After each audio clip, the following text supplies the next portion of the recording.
கர்த்தருடைய பரிசுத்த நாமத்திற்கு ஸ்தோத்திரம் உண்டாவதாக. கர்த்தராகிய இயேசு கிறிஸ்துவின் நாமத்தில் உங்களுக்கு கிருபையும் சமாதானமும் உண்டாவதாக. இந்த நாளுக்குரிய தியானத்திற்கான தேவ வார்த்தை 2 சாமுவேல் அதிகாரம் 2 வசனம் 6. கர்த்தர் உங்களை கிருபையும் உண்மையுமாய் நடத்துவாராக. நீங்கள் இந்த காரியத்தை செய்தபடியினால் நானும் இந்த நன்மைக்கு தக்கதாக உங்களை நடத்துவேன். பிரியமானவர்களே, கர்த்தருடைய பிள்ளைகளாகிய நாம் நன்றியுள்ளவர்களாய் பிறருக்கு நன்மை செய்கிறவர்களாக இருக்க வேண்டும். ஒருபோதும் எந்த மனிதனுக்கும் தீங்கு செய்யாதபடிக்கு, அதாவது நமக்கு தீங்கு செய்தவர்களுக்கும் நாம் தீங்கு செய்யாதபடிக்கு ஜாக்கிரதை உள்ளவர்களாக இருக்க வேண்டும்.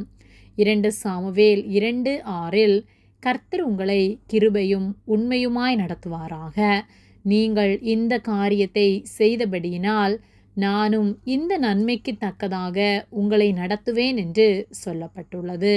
நாம் பிறருக்கு நன்மை செய்யும்போது நாம் செய்த நன்மைக்கு தக்கதான பதிலை கர்த்தர் யார் மூலமாவது நிச்சயமாக நமக்கு தருவார்.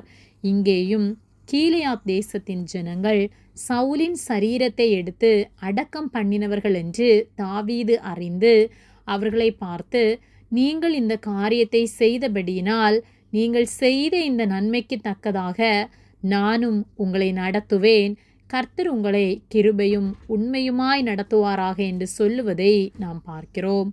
ஒரு மனிதனுக்கு நாம் ஒரு சிறிய நன்மை செய்தாலும் கர்த்தர் நிச்சயமாக அதை கனப்படுத்துவார்.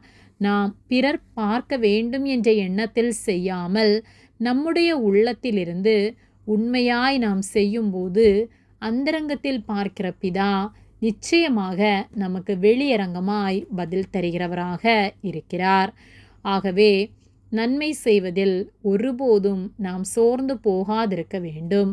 ஒருவேளை நான் நன்மை செய்தாலும் அந்த நன்மைக்கு பதிலாக எனக்கு தீமை செய்கிறார்களே என்று கலங்கி கொண்டிருப்போமானால் அந்த தீமையை நினைத்து நாம் கலங்காமல் தீமைக்கு பதிலாக நன்மை செய்வோம். கர்த்தர் நம்மை இரண்டத்தனையாக ஆசீர்வதிப்பார். ரோமர் 12:21 நீ தீமையினாலே வெல்லப்படாமல் தீமையை நன்மையினாலே வெல்லு என்று சொல்லப்பட்டுள்ளது. நமக்கு செய்த தீமையையும் நாம் செய்கிற நன்மையினாலே வென்று அது நிமித்தமாக நாம் கர்த்தருடைய அன்பை பிரஸ்தாபப்படுத்த முடியும். ஆகவே எப்பொழுதும் எதை நினைத்தும் கலங்காமல் நன்மை செய்வதில், கர்த்தருடைய அன்பை வெளிப்படுத்துவதில் தீவிரமாயிருப்போம். கர்த்தர் நம் ஒவ்வொருவரோடும் கூட இருந்து நம்மை ஆசீர்வதித்து நம்மை பாதுகாத்து நாம் இன்னும் அதிகமாய் நன்மை செய்ய நமக்கு உதவி செய்வார். ஆமேன். ஜெபம். எங்களை அதிகமாக நேசித்து வழிநடத்தி வருகிற எங்கள் அன்பின் பரிசுத்த பிதாவே, இந்த நாளையும் நாங்கள் காணும்படியாக நீர் எங்களுக்கு ஜீவனை தந்து தயவு பாராட்டி எங்களை பாதுகாக்கிற உம்முடைய அன்பிற்காக நாங்கள் உமக்கு நன்றி செலுத்துகின்றோம். நாங்கள் தியானித்த வார்த்தையின்படியே நாங்கள் ஒவ்வொரு நாளும் நன்மை செய்கிறவர்களாய், பிறரை விசாரிக்கிறவர்களாய், எங்களுக்கு தீமை செய்கிறவர்களையும் நேசித்து நன்மை செய்ய எங்களுக்கு உதவி செய்யும்படியாய் ஜெபிக்கின்றோம். எங்களோடு கூட இருந்து உம்மை போல எங்களை மாற்றுவதற்காக நன்றி செலுத்துகின்றோம்.